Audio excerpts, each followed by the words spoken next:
দর্শক, এই বন্যা টেলিকমের মালিকের যে দোকানটি রয়েছে, এই দেখেন চৌরাস্তার মোড়ে কিন্তু এখানে ট্রাফিক পুলিশ কিন্তু সবসময় তারা ডিউটি করে যায়। আসসালামু আলাইকুম, আপনার নাম কি? জাহাঙ্গীর। আপনার নাম জাহাঙ্গীর। তো এই যে আপনি জানেন কি না জানি না যে এই বন্যা টেলিকমের মালিক গত 23 তারিখ রাত্রে আততায়ীর হাতে খুব গুরুতরভাবে আহত হয়েছে এবং প্রায় 3.5 লক্ষ টাকার মতো ওনার কাছ থেকে ছিনিয়ে নেওয়া হয়েছে।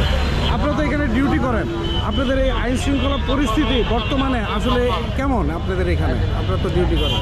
এখানে এটা কবে ঘটনা ঘটছে আমি জানি না, এখানে তো ওইরকম কোনো কিছু আমি দেখি। আপনাদের এই জায়গাটার পরিস্থিতি কি, মানে মাদক কিংবা কোনো এগুলো কোনো অ্যাক্টিভিটি আছে কিনা এখানে? মাদক আমরা দেখি না, আমরা তো ট্রাফিকের কাজ করি, আমরা গাড়ি পুরো নিয়ন্ত্রণ করি, মাদক নিয়ে আমাদের কোনো কাজ।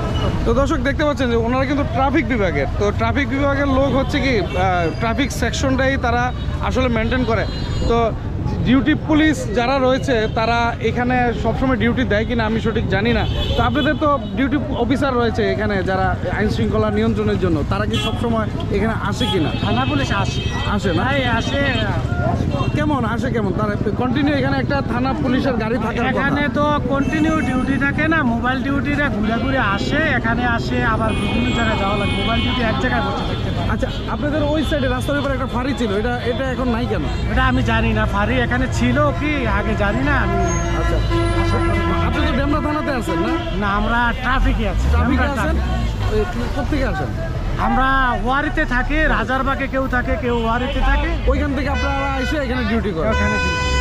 তো দর্শক শুনলেন যে বিষয়টা, যে উনি কিন্তু ওয়ারি থেকে মানে ঢাকা থেকে এসে এই জায়গাটার মধ্যে ওনারা ডিউটি করে।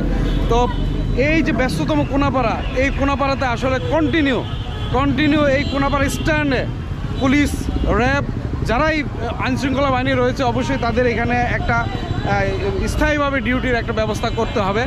কারণ এইখানে কিন্তু বিভিন্ন ধরনের অসামাজিক নৈরাজ্য এবং মাদকের কিন্তু ছড়াছড়ি চলে এবং ছিনতাইয়ের মতো ঘটনা কিন্তু রাত্রেবেলা খুব বেশি ব্যাপকভাবে বেড়ে গেছে।